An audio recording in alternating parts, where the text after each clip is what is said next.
ધ્વનિ વિશે શું છે તો કે ધ્વનિના ગુણધર્મો છે. હવે શું આવે? ધ્વનિના ગુણધર્મો. સાહેબ ગુણધર્મો એટલે હું એને કહેવાય લક્ષણો. શું કહેવાય?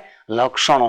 લક્ષણો એટલે શું તો કે આપણે જોઈને કોઈ વ્યક્તિ ઓળખે છે કે હા આ વ્યક્તિ ના જ કામ હોય. એવી રીતે વિજ્ઞાન અને ટેકનોલોજીમાં વિદ્યાર્થીઓ ધ્વનિના ગુણધર્મને ઓળખવા માટે અલગ અલગ ચિહ્ન હોય. શું હોય? ચિહ્ન હોય. એ પૈકીનો એક છે ધ્વનિના ગુણધર્મમાં કંપ વિસ્તાર. શું છે વિદ્યાર્થીઓ?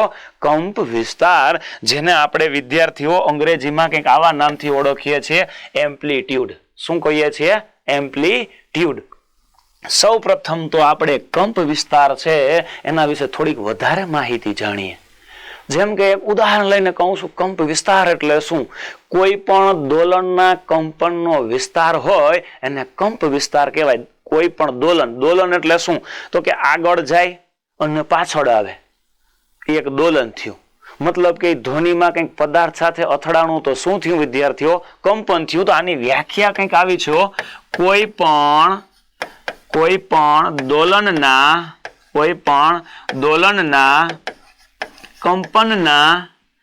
પણ દોલનના કંપનના વિસ્તારને કંપ વિસ્તાર કહે છે. કંપ વિસ્તાર કહે છે. આની વ્યાખ્યા છે. મતલબ કોઈ પણ દોલન થાય એનો જે વિસ્તાર હોય ને કહેવાય શું? કંપ વિસ્તાર. જેમ કે આપણે વ્યાખ્યા જોઈ અને એની આકૃતિ આવી. આ કંપ વિસ્તારની પણ કંઈક આકૃતિ છે. કોની છે? કંપ વિસ્તારની એક આકૃતિ આપેલી છે. તો ચાલો હજી પણ કંપ વિસ્તાર વિશે થોડુંક વધારે જાણતા જઈએ વિદ્યાર્થીઓ. એટલે આપણે કંપ વિસ્તાર વિશે થોડુંક વધારે જાણવા મળે. આ કંપ વિસ્તારની અંદર હું થોડુંક આવો મુદ્દો કહું છું. જો કંપ વિસ્તાર વધુ હોય ને તો અવાજ મોટો. કંપ વિસ્તાર વધુ તો અવાજ કેવો આવે? મોટો આવે. કેવી રીતે? તો ચાલો જાણીએ. આની અંદરથી વિદ્યાર્થીઓ વિધાન રૂપે પ્રશ્ન બને. કેવા રૂપે પ્રશ્ન બને? વિધાન રૂપે. કંપ વિસ્તાર વધુ એટલે કેવી રીતે? એક આકૃતિ દોરીને જાણીએ. કારણ કે આ મુદ્દાઓ આકૃતિથી જેટલા સમજશો ને એટલા વધારે મગજમાં યાદ રહેશે. ચિત્રાત્મક માહિતી વધારે સમય સુધી યાદ રહેતી હોય છે. જેમ કે કંપ વિસ્તાર વધુ એટલે ઉપર તરફ દોલન ગયું, નીચે પાછું ગયું, ઉપર પાછું આવ્યું, નીચે પાછું આવ્યું, ગયું ઉપર પાછું આવ્યું, નીચે. આને કહેવાય કંપ વિસ્તાર વધુ. આને શું કહેવાય? કંપ વિસ્તાર વધુ. જો કંપ વિસ્તાર વધુ તો અવાજ જાડો. કેવો હોય? અવાજ જાડો આવે છે. કોની અંદર? કંપ વિસ્તારમાં. અને જો કંપ વિસ્તાર નાનો હોય તો અવાજ કેવો આવે છે? નાનો આવે છે. જેમ કે આનું એક પ્રેક્ટિકલ થોડોક અવાજ એક કાઢવાનો પ્રયત્ન કરીએ કે કાલે મારે બધા જ વિદ્યાર્થીઓને એક એક વખત પાકું જોઈએ. મેં અવાજને થોડોક કંપ વિસ્તાર મોટો કરવાનો પ્રયત્ન કર્યો તો અવાજ પણ કેવો થયો? મોટો. જો હવે કંપ વિસ્તારને કેવો બનાવવાનો પ્રયત્ન કરીએ એ પણ થોડોક જાણીએ. કંપ વિસ્તારને કેવો બનાવીએ તો કે નાનો બનાવવાનો પ્રયત્ન કરીએ. જો કંપ વિસ્તાર નાનો હોય તો ધ્વનિ મંદ અથવા તો પાતળો. મંદ અથવા તો કેવો હોય? પાતળો હોય. મંદ અથવા કેવો? પાતળો. એટલે કે જેવી રીતે કે કંપ વિસ્તાર નાનો છે તો આમ આ કંપ વિસ્તાર નાનો છે. કેવો છે? એકદમ નાનો. જેમ કે સિસોટીને વગાડીએ ને ફટાફટ વાગી જાય છે વિદ્યાર્થીઓ. અને અવાજ કેવો આવે છે? ફટાફટ કંપન થયા. મતલબ કે મેં પ્રેક્ટિકલી પ્રયત્ન કર્યો તમને સમજાવવા માટે કે કેવી રીતે અવાજ આવ્યો. જેમ કે એમાં શું થયું? કંપ વિસ્તાર નાનો હતો એકદમ. સિસોટીનો અવાજ આવે છે ને ત્યારે એનું જે પણ નાનો અવાજ આવે.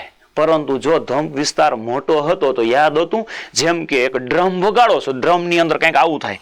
ધ્વનિ ઉપર જાય ઢમ, પાછું નીચે આવે ઢમ ઢમ, ઉપર ગયું નીચે આવ્યું, ઉપર ગયું નીચે આવ્યું. કંપ વિસ્તાર કેવો થયો વિદ્યાર્થીઓ? ખૂબ મોટો થયો. કેવો થયો? ખૂબ મોટો બન્યો. કંપ વિસ્તાર મોટો બને તો ધ્વનિ મોટો આવે છે. કંપ વિસ્તાર નાનો હોય તો ધ્વનિ કેવો આવે છે? નાનો અને મંદ. ખાસ આની અંદરથી જોતા જાઓ. આની અંદરથી કંઈક પ્રશ્ન આવો બનશે વિધાન રૂપે કે કંપ વિસ્તાર વિશે નીચેના વિધાનો ચકાસો. કંપ વિસ્તાર વિશે નીચેના વિધાનો ચકાસો. કોઈ પણ દોલનના કંપનના વિસ્તારને કંપ વિસ્તાર કહે છે. જો કંપ વિસ્તાર મોટો તો ધ્વનિ કેવો જાડો અને મોટો, પરંતુ જો કંપ વિસ્તાર નાનો તો ધ્વનિ કેવો મંદ અને પાતળો, અને જો અચાનક જ કંપ વિસ્તાર બમણો કરી દેવામાં આવે તો કોકના કાન પણ ફાટી જાય છે. એક ક્લાસની અંદર વિદ્યાર્થીઓ તોફાન કરતા હતા તો અવાજ એટલો બધો આવતો હતો, તો ત્યારે એક શિક્ષક દ્વારા એ વિદ્યાર્થીઓને શાંત પાડવા કંપ વિસ્તાર મોટો કરી દેવામાં આવ્યો. આ કંપ વિસ્તાર મોટો એટલે કે મારે એક પણ વિદ્યાર્થીનું તોફાન જોઈએ નહીં. અવાજ કેવો થયો? મોટો. જો કંપ વિસ્તાર મોટો તો ધ્વનિની પ્રબળતા પણ કેવી થઈ જાય? વધી જાય. જો એક ઉદાહરણ આપું નાનાનું. મારે બધા બાળકો શાંત જોઈએ. કંપ વિસ્તાર કેવો હતો? નાનો. પ્રબળતા કેવી આવી વિદ્યાર્થીઓ? તદ્દન નાની આવી. કેવી આવી? તદ્દન નાની. પ્રેક્ટિકલ રૂપે યાદ રાખવું, ફટાફટ યાદ રહી જાય છે. જોતા જાવ. જો કંપ વિસ્તાર કેવો હોય? મોટો હોય તો ધ્વનિની પ્રબળતા કેવી આવે છે? કે જો કંપ વિસ્તાર મોટો તો ધ્વનિની પ્રબળતા વધારે. ધ્વનિની પ્રબળતા કેવી હોય? વધારે. અને જો કંપ વિસ્તાર કેવો હોય? જો કંપ વિસ્તાર કેવો? નાનો હોય. કેવો હોય? નાનો હોય તો ધ્વનિની પ્રબળતા કેવી આવે? ઓછી. જો કંપ વિસ્તાર નાનો તો ધ્વનિની પ્રબળતા કેવી? ઓછી. ધ્વનિની પ્રબળતા કેવી થઈ જાય છે? ઓછી થઈ જાય છે. તો જાણીને થશે કે સાહેબ આ ધ્વનિની પ્રબળતા એટલે શું? કંપ વિસ્તાર વિશે તો અમે જાણ્યું, તો થોડુંક પ્રબળતા વિશે પણ જાણીએ. ધ્વનિની પ્રબળતા વિશે પણ માહિતી આપનાર હતો એલેક્ઝાન્ડર ગ્રેહામ બેલ. કોણ હતો? એલેક્ઝાન્ડર ગ્રેહામ બેલ. જો પાછળ આવે છે બેલ. કોણ આવે છે? બેલ. અને એમની યાદમાં ધ્વનિની પ્રબળતાના જનરલી કેટલા એકમો છે? 2 એકમો છે. કેટલા છે? 2 એકમો.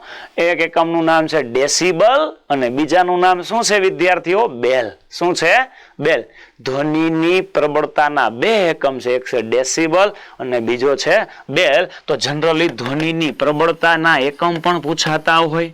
ધ્વનિની પ્રબળતા માપવાનો એકમ.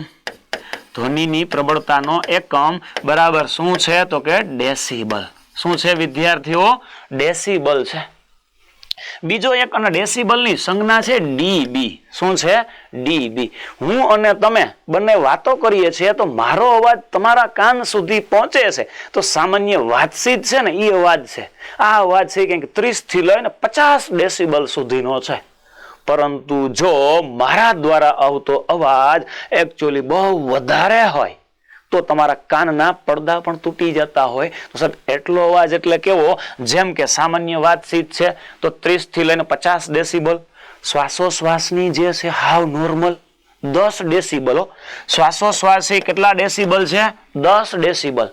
સામાન્ય વાતચીત છે 30 થી લઈ અને 50 ડેસિબલ. કેટલા ડેસિબલ? 30 થી 50 ડેસિબલ સામાન્ય વાત છે. શ્વાસોશ્વાસમાં કેટલા ડેસિબલ? 10 ડેસિબલ. અને સામાન્ય ફેક્ટરી હોય આજુબાજુમાં તો એમાંથી જે આવતો અવાજ હોય વિદ્યાર્થીઓ એ હોય છે 80 ડેસિબલ. ડેસિબલ મતલબ કે ડીબી. શું કહેવાય? ડીબી. અને 80 ડેસિબલ થી વધારે હોય તો આપણા કાન માટે કેવો કહેવાય? કષ્ટદાયક કહેવાય. કેવો કહેવાય? કષ્ટદાયક. એટલે આપણને ઘોંઘાટ લાગે છે. શેવો લાગે છે? ઘોંઘાટ લાગે છે. અને ધ્વનિની પ્રબળતા માપવાનો એક બીજો પણ એકમ છે વિદ્યાર્થીઓ, એને બેલ વડે દર્શાવવામાં આવે. શેના વડે? બેલ. સાહેબ બેલ વડે કેમ દર્શાવવું એવું જાણવાની ઉત્સુકતા થશે જ.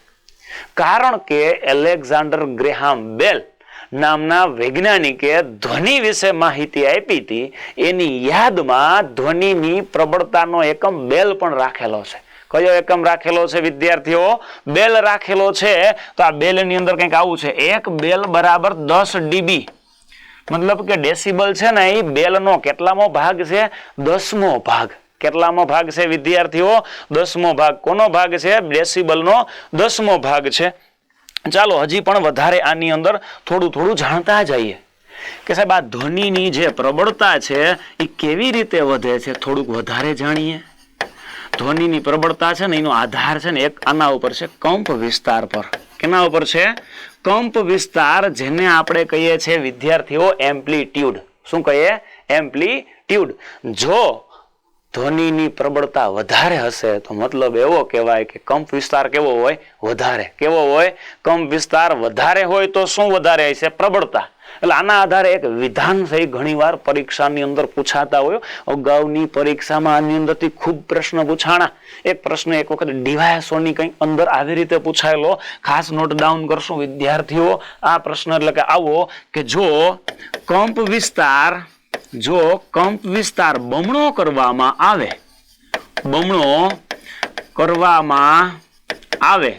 બમણો એટલે આપણે કહીએ કે ડબલ. શું કહેવાય? ડબલ કરવામાં આવે તો ધ્વનિની પ્રબળતા 4 ગણી થઈ જાય. ધ્વનિની પ્રબળતા કેટલા ગણી થઈ જાય છે? આવો મુદ્દો છે. કેટલા ગણી? તો કેટલા ગણી વિદ્યાર્થી? 4 ગણી. કેટલા ગણી? 4 ગણી થઈ જાય. આવો નવો પ્રશ્ન ફરીથી ન પૂછાય, પણ આમાં થોડો ચેન્જીસ કરીને પૂછી શકે. જેમ કે જો કંપ વિસ્તાર બમણોની જગ્યાએ આવું કરી દે કે 3 ગણો. કેટલા ગણો? 3 ગણો. તો ધ્વનિની પ્રબળતા કેટલા ગણી? ઘણા કહે સાહેબ 6 ગણી. 6 ગણી નહીં, ધ્વનિની પ્રબળતા છે હંમેશા કંપ વિસ્તારના વર્ગ જેટલી હોય. વર્ગ એટલે 2 નો વર્ગ કેટલો થાય? 4. 3 નો વર્ગ 4 નહીં, 9 ગણી. કેટલા ગણી? 9 ગણી. શું 9 ગણી થઈ જાય? ધ્વનિની પ્રબળતા કેટલા ગણી થઈ જશે? 9 ગણી. હાવ સરળ એમસીક્યુ પૂછાતો હોય. ધ્વનિની પ્રબળતાનો આધાર નીચે આપેલ પૈકી શેના પર છે? શેના પર છે? કંપ વિસ્તાર, આવૃત્તિ, કંપન કે એક પણ નહીં? 4 જવાબ જાણીને હવે તમને જવાબ પણ આવડી જશે કે ધ્વનિની પ્રબળતાનો આધાર કોના ઉપર છે? કંપ વિસ્તાર ઉપર. કોના ઉપર છે? કંપ વિસ્તાર ઉપર ધ્વનિની પ્રબળતાનો આધાર છે. ચાલો થોડીક આકૃતિ પણ જાણીએ. ડાયાગ્રામ, સરસ મજાનો ડાયાગ્રામ છે કે કંપ વિસ્તાર કેવી રીતે હોય. જોતા જાઓ વિદ્યાર્થીઓ. જો કંપ વિસ્તાર મોટો તો પ્રબળતા કેવી? વધુ. જો આ લાલ ઉપર આવે છે કે નહીં, આ કંપ વિસ્તાર મોટો થતો જાય. આ નાની નાની લીટીઓ છે એમાં કંપ વિસ્તાર કેવો છે? નાનો છે. જો આકૃતિ જેટલી જાણશું એટલો જ વધારે યાદ રહેશે. આ કંપ વિસ્તાર મોટો, કંપ વિસ્તાર નાનો એટલે કયો? તો કે આ રેડ અને આ બાજુની ગ્રીન દેખાય એમાં કંપ વિસ્તાર કેવો છે? નાનો. રેડમાં જો મોટો થાય. જો કંપ વિસ્તાર મોટો તો ધ્વનિ વધુ. કંપ વિસ્તાર નાનો તો ધ્વનિ પણ કેવો આવે? મંદ અથવા પાતળો. મતલબ કે આપણે એક ગુણધર્મ વિશે વિદ્યાર્થીઓ જાણવાનો પ્રયત્ન કર્યો. આ ગુણધર્મ એટલે કયો હતો? કંપ વિસ્તાર. કોણ હતું? કંપ વિસ્તાર. ચાલો એક નવો જ બીજો પણ ગુણધર્મ છે, આવૃત્તિ. કયો છે? આવૃત્તિ. વિદ્યાર્થીઓ આવૃત્તિને અંગ્રેજીમાં કહેવાય છે ફ્રીક્વન્સી. શું કહેવાય? ફ્રીક્વન્સી. આપણે ઘણી વખતે રેડિયોની અંદર FM સાંભળીએ. 93.5 FM, 91.5 FM. તો આ FM તો સમજાઈ ગયું, પણ 91 પોઈન્ટ શું છે? આવૃત્તિ છે વિદ્યાર્થીઓ. એના લીધે તમારો અવાજ શું છે? સેટ થાય છે. ચાલો થોડીક આવૃત્તિ વિશે પણ જાણીએ કે આવૃત્તિ કેવી રીતે ગણવામાં આવે. અહીંયા જ ધ્યાન, આમાં પણ આકૃતિ જ લેતા જાશું. વધારે પડતા મુદ્દાઓ આપણે સમજાતા જાય. જેમ કે આવૃત્તિમાં કેવું? તો કે આ સાહેબ દોલન થાય છે. શું થાય? દોલન. આની અંદર જો કંપ વિસ્તાર પણ આવે, તરંગ લંબાઈ પણ આવે. આપણે એના વિશે અગાઉ જાણ્યું. ફરીથી થોડુંક વધારે જાણીએ. આ કંપ વિસ્તારની અંદર કોઈ પણ દોલન થાય એમાં જેટલા દોલનો 1 સેકન્ડમાં થઈ જતા હોય ને એને આવૃત્તિ કહેવાય. 1 સેકન્ડમાં જો અહીં કેટલા દોલન થાય? એક તો આ એક દોલન થઈ ગયું. હજી જો થોડુંક બીજું દોલન પણ કંઈક આવું થયું. આ બીજું દોલન છે. આ બીજું. ત્રીજું દોલન પણ જો વિદ્યાર્થીઓ, આ ત્રીજું દોલન. કેટલામું દોલન? ત્રીજું દોલન. મતલબ કે જો આ દોલનો કેટલી સેકન્ડમાં થતા હોય?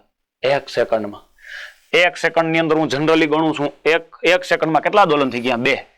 1 સેકન્ડમાં થતા દોલનની સંખ્યાને ધ્વનિની આવૃત્તિ કહે છે. વ્યાખ્યા કંઈક આવી છે વિદ્યાર્થીઓ. હાવ સરળ છે, આવડી જાય એવી છે. કેટલા સેકન્ડમાં? 1 સેકન્ડમાં થતા દોલનોની સંખ્યાને, કોની સંખ્યાને કહેવાય વિદ્યાર્થી? દોલનની સંખ્યાને શું કહેવાય? ધ્વનિની આવૃત્તિ કહે છે. શું કહે છે? ધ્વનિની આવૃત્તિ કહે છે.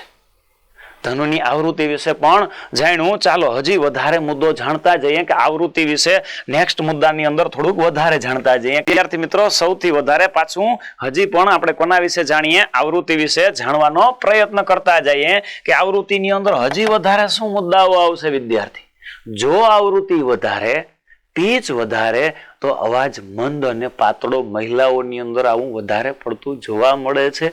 જાણવાની ઉત્સુકતા તો છે સાહેબ કેવી રીતે આવૃત્તિ વધુ. આ આવૃત્તિ વધુ છે, જો આવૃત્તિ એકદમ વધુ, આવૃત્તિ વધુ, પીચ વધુ, અવાજ મંદ અને પાતળો. આની અંદર કેવું થાય છે જોજો ખાસ, આવૃત્તિ વધુ, આવૃત્તિ કેવી છે વધુ.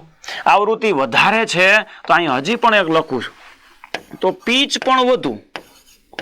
તો જાણીને પીચ એટલે હું, ગળાની અંદરથી અવાજ જે ઉત્પન્ન થાય છે એ પીચ ઉપર, મતલબ કે આવૃત્તિ છે ને એ પીચ પર, તીણાપણા ઉપર આધાર રાખે.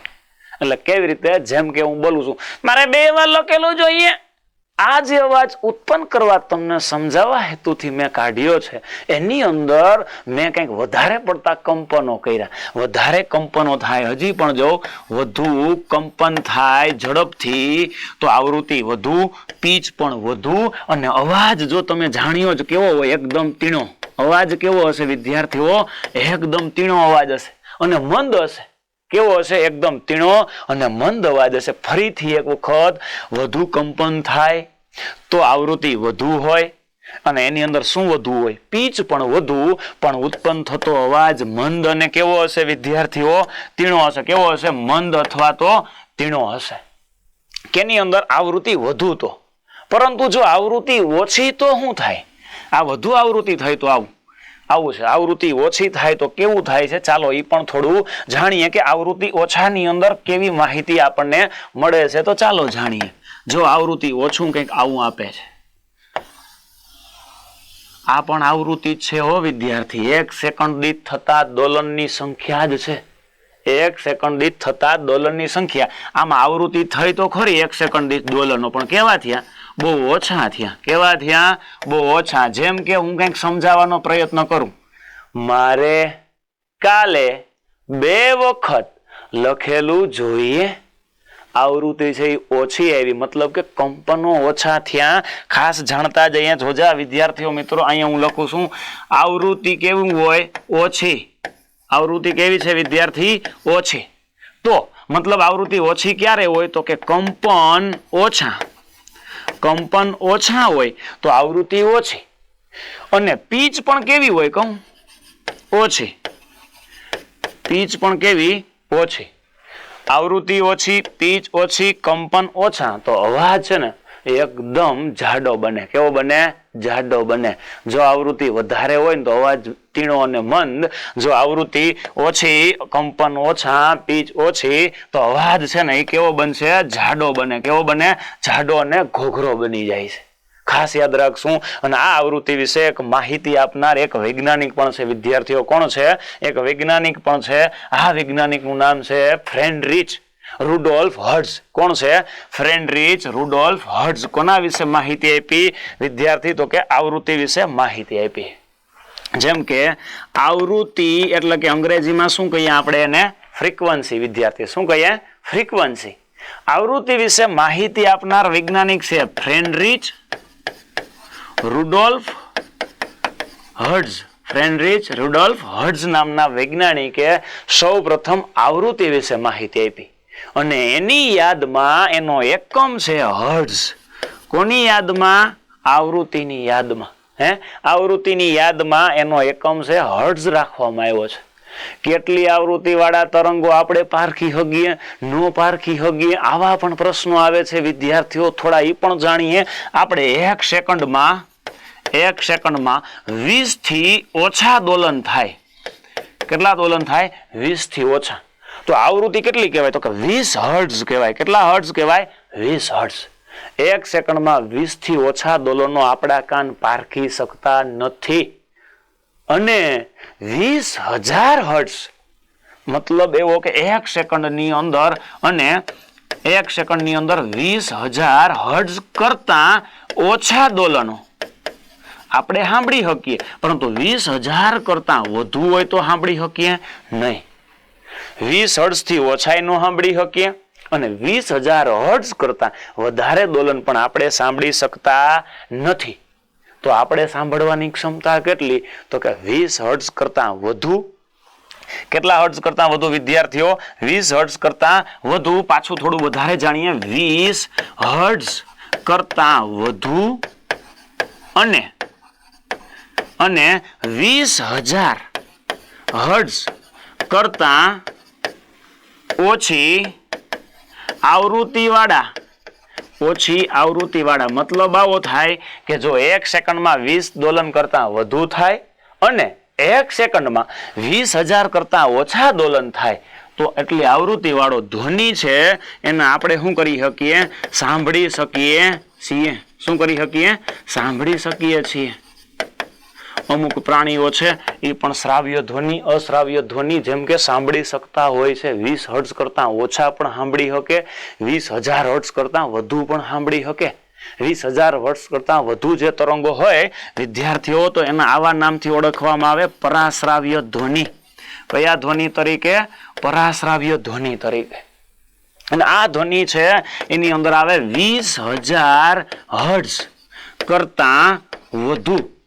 કોના કરતા વધુ? 20,000 હર્ટ્ઝ કરતા વધુ આવૃત્તિવાળા તરંગો. જ્યારે શ્રાવ્ય ધ્વનિ એટલે કે આપણા કાન સાંભળી શકે એવા વિદ્યાર્થી, શ્રાવ્ય એટલે કે ઓડિબલ સાઉન્ડ, કેટલા હર્ટ્ઝ છે? તો કે આની અંદર 20 હર્ટ્ઝ કરતા ઓછા. કેટલા? 20 હર્ટ્ઝ કરતા ઓછા જે હોય એને કોની અંદર? શ્રાવ્યની અંદર. જેમ કે આની અંદર છે કૂતરું છે, ગેંડો છે, નાનું બાળક છે, એ પણ આ બધા સાંભળી શકે. જેમ કે પરાશ્રાવ્ય છે ને એમાં નાનું બાળક એ સાંભળી શકે 25 કિલો હર્ટ્ઝ સુધી. જ્યારે ડોલ્ફિન માછલી, સામાસીડિયું અને પોર્પોઇઝ જે એક નાની માછલી આવે છે એ આ તરંગોને પારખી શકે છે. પરાશ્રાવ્ય. કોને? પરાશ્રાવ્ય ધ્વનિને. અને આ ધ્વનિ કયો છે? શ્રાવ્ય ધ્વનિ, કે જે આપણા કાન પારખી શકે છે. આપણા કાન પારખી શકે છે. અને આ પરાશ્રાવ્ય ધ્વનિ છે વિદ્યાર્થીઓ, એનો થોડોક વધારે ઉપયોગ પણ જાણતા જઈએ. ટેકનોલોજીની અંદર આ તરંગો છે એનો અંદર આપણા શરીરની અંદર વિવિધ રોગો છે ને એની જાણકારી મેળવવાય થાય. કયા તરંગનો? પરાશ્રાવ્ય ધ્વનિનો. શેની અંદર? મેડિકલ ક્ષેત્રે તથા દિવાલો હોય ને એની અંદર તિરાડો હોય છે ને એ ગોતવા માટે પણ આનો ઉપયોગ થાય. શરીરમાં પથરી થઈ છે એના વિશે જાણકારી મેળવવી છે તો પરાશ્રાવ્ય ધ્વનિ પસાર કરે અને એના વિશેનું એક ચિત્ર બનાવે અને પછી આપણે એક ડાયાગ્રામની અંદર દર્શાવે ત્યારે કયા તરંગો પસાર કરે છે? પરાશ્રાવ્ય. સોનોગ્રાફીની અંદર પણ પરાશ્રાવ્ય ધ્વનિનો ઉપયોગ થાય વિદ્યાર્થી. ખરેખર આ ધ્વનિ પસાર કરવા જોઈએ નહીં. મેડિકલ ક્ષેત્રે નુકસાનકારક પણ છે, કારણ કે આ ધ્વનિના લીધે આપણે કંઈક ને કંઈક રોગો ઉત્પન્ન થાય છે. તો ચાલો થોડીક આકૃતિ પણ જાણીએ. કોના વિશેની? આવૃત્તિ વિશેની આકૃતિ પણ જાણતા જઈએ. જોજો વિદ્યાર્થી, આવૃત્તિની અંદર કંઈક આવી આકૃતિઓ આવે છે. જો મેં વાત કરી હતી FM AM, શેના વિશે? FM અને AM વિશે વાત કરેલી. જોજો આ FM ની અંદર કંઈક આવી તરંગ, મતલબ આ આવૃત્તિ આવે છે. આ આવૃત્તિ એટલે કેવી કહેવાય? કહું વધુ આવૃત્તિ કેવી હોય? વધુ. જો આ આવૃત્તિ વધારે છે, આ છૂટી છૂટી પડતી જાય. આ આવૃત્તિ ઓછી છે. આ આવૃત્તિ, આમાં કંપ વિસ્તાર મોટો છે, કંપ વિસ્તાર નાનો છે. આ ડાયાગ્રામ સમજાવે શું કે જો આવૃત્તિ વધારે હોય તો પીચ વધુ, અવાજ નાનો. આવૃત્તિ ઓછી, પીચ ઓછી, અવાજ કેવો હોય વિદ્યાર્થીઓ? મોટો હોય છે. ચાલો હજી પણ એક છેલ્લો ગુણધર્મ છે, ધ્વનિ તરંગની ઝડપ. કોણ છે? ધ્વનિ તરંગની ઝડપ. ઝડપ એટલે આપણે શું કહીએ? સ્પીડ. શું કહીએ? સ્પીડ. તો ચાલો થોડુંક આના વિશે પણ જાણતા જઈએ. ચાલો વિદ્યાર્થી મિત્રો આની અંદર જાણતા જઈએ કે સાહેબ ધ્વનિ તરંગની ઝડપ કેટલી હોય.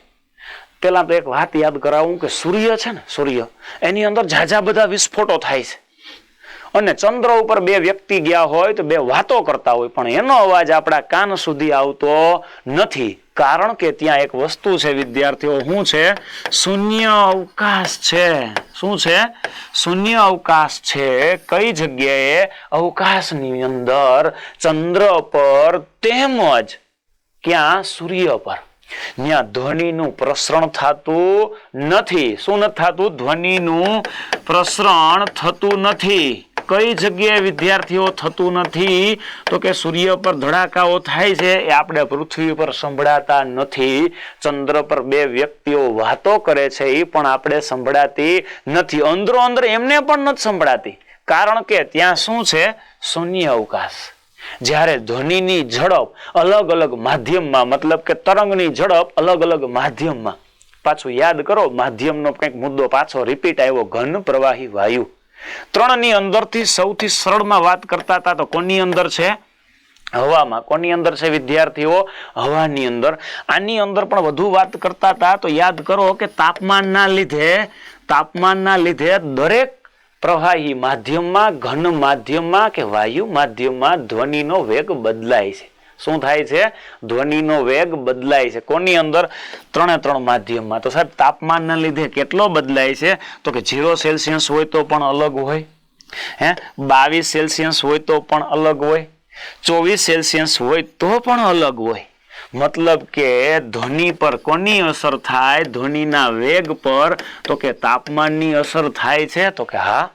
શું તાપમાનની અસર થાય છે? તો કે હા, આની અસર આની અંદર થતી હોય છે. ચાલો વધારે પણ હજી જાણતા જતા જઈએ કે ધ્વનિની અંદર તરંગની ઝડપ છે કેવી રીતે હોય છે. ચાલો વિદ્યાર્થીઓ, હું કંઈક લખું છું કે 0 સેલ્સિયસ તાપમાને ધ્વનિની હવામાં ઝડપ, ધ્વનિની કોની અંદર? હવામાં ઝડપ બરાબર કંઈક એટલી આપેલી છે વિદ્યાર્થી, પણ જાણતા જઈએ 331 મીટર પ્રતિ સેકન્ડ. સાહેબ 331 તો ખ્યાલ આવ્યો. મીટર પ્રતિ શું છે? સેકન્ડ. એ એકમ છે. કોનો એકમ છે? ધ્વનિની તરંગની ઝડપનો કે વેગનો એકમ છે. કોની? ધ્વનિની તરંગની ઝડપનો એકમ છે. 331 મીટર પ્રતિ સેકન્ડ. જોજો તાપમાન વધે છે ને 22 સેલ્સિયસ થયું. કેટલા સેલ્સિયસ? 22 સેલ્સિયસ. 22 સેલ્સિયસ તાપમાને ધ્વનિની હવામાં ઝડપ ઈ પણ બદલી જશે. જોજો વિદ્યાર્થીઓ, એ પણ શું થશે? બદલી જતી. દરેકની અંદર ધ્વનિની ઝડપ બદલતી જશે. અહીંયા 331 હતું તો હવે હું લખું છું 354 મીટર પ્રતિ સેકન્ડ. કેટલી આવી? 354 મીટર પ્રતિ સેકન્ડ. જો હજી પણ વધતી જાય 24 સેલ્સિયસ તાપમાને હવામાં ધ્વનિની ઝડપ 356 મીટર પ્રતિ સેકન્ડ જેટલી હોય. તરત જ ખ્યાલ આવી જશે કે જો ધ્વનિની તરંગની ઝડપ ક્યારે વધે છે? જો તાપમાન શું થાય? વધે. શું વધે? તાપમાન વધે તો ધ્વનિ તરંગનો વેગ કેવો થઈ જાય છે? વધુ હોય છે. ધ્વનિ તરંગનો વેગ કેવો હોય? વધુ. શું વધે? તો તાપમાન વધે. તો ચાલો હજી પણ આની અંદર વધારે જાણતા જઈએ વિદ્યાર્થીઓ કે ધ્વનિ તરંગની ઝડપમાં શું હોય છે. તમને યાદ કરું કે ધ્વનિ તરંગ છે એ વેગ છે એ ખરેખર પ્રકાશ કરતા ઓછો હોય. પાછો કોના કરતા ઓછો હોય? જો પ્રકાશના વેગ કરતા ધ્વનિનો વેગ, પ્રકાશના વેગ કરતા ધ્વનિનો વેગ કેવો હોય છે? ઓછો હોય છે. કયા બેઝ ઉપર? ચાલો એક ઉદાહરણ આપી દઉં. ચોમાસા દરમિયાન બે વાદળો અથડાય છે. એટલે અથડાવાનો અવાજ એટલે કે શું આવે? ધ્વનિ આવે છે. અથડાવાનો અવાજ ધ્વનિ આવે છે એ પાછળથી સંભળાય છે, પણ એમની પહેલા વીજળી એટલે કે પ્રકાશ દેખાય છે. શું દેખાય છે? પ્રકાશ. મતલબ કે પ્રકાશનો વેગ વિદ્યાર્થીઓ કંઈક આવો છે. 3 × 10⁸ મીટર પ્રતિ સેકન્ડ છે પ્રકાશનો વેગ. જ્યારે ધ્વનિનો વેગ છે એની સાપેક્ષે ખૂબ ઓછો છે. જેમ કે આપણે વાત કરેલી 354 મીટર પ્રતિ સેકન્ડ. કેટલો છે? 354 મીટર પ્રતિ સેકન્ડ. જોઈને જ ખ્યાલ આવશે આમના કરતા આ વેગ કેવો છે વિદ્યાર્થીઓ? ઓછો છે. ધ્વનિ તરંગની ઝડપ કે વેગ છે એ માધ્યમની અંદર બદલાતી રહે છે. આની અંદર આપણે આવા વિશેષ મુદ્દાઓ જાણતા હતા. હજી પણ થોડું ધ્વનિ તરંગની અંદર વધે જાણીએ. જો કેવી રીતે છે. એક ડાયાગ્રામની અંદરથી તમને જાણવા વધુ ઉત્સુકતા થશે વિદ્યાર્થીઓ કે જો ઘનની અંદર એક પ્લેટો પડતી જાય છે તો સૌથી વધારે આગળ વધે, લિક્વિડની અંદર થોડુંક પાછળ, અને સૌથી વધુ ઓછું ગેસમાં. પાછી એક વખત આકૃતિઓ કંઈક જોતા જશું. ફરીથી જોજો આકૃતિ. સૌથી વધુ ધ્વનિનું પ્રસરણ કયા માધ્યમમાંથી? ઘન. સૌથી ઓછું વાયુ. આકૃતિ જાણીને પણ જાણવાનો પ્રયત્ન કર્યો વિદ્યાર્થીએ. સૌથી વધુ ધ્વનિનું પ્રસરણ કોની અંદર થાય છે? જોતા જશો વિદ્યાર્થી, કોની અંદર થાય છે? ઘનની અંદર. કોની અંદર થાય છે? ઘન માધ્યમમાં. જો, અને સૌથી ઓછું કોની અંદર થાય છે? વાયુમાં. જો ઘનની અંદર તદ્દન નજીક નજીક અણુઓ છે, વાયુમાં કેવા છે? છૂટા છૂટા. તો પહોંચતા કેવી લાગે છે? વાર. વાયુની અંદર પ્રસરણ કેવું થાય છે? વાર લાગે છે. વિદ્યાર્થીઓ, આપણે એક સરસ મજાનો ધ્વનિનો એક પોઈન્ટ છે વિજ્ઞાનની અંદર જાણવાનો પ્રયત્ન કર્યો. અને તમને આવા નવા નવા ટેકનોલોજીના વિડીયો જાણવા માટે તમે જય કરિયર ઓનલાઈનનું ડિજિટલ પ્લેટફોર્મ છે એની અંદર આ વિડીયો છે એને લાઈક કરો, સબસ્ક્રાઇબ કરો, અને કયો નવા મુદ્દા વિશે ભણવું છે એ કોમેન્ટ પણ કરો. જય હિન્દ.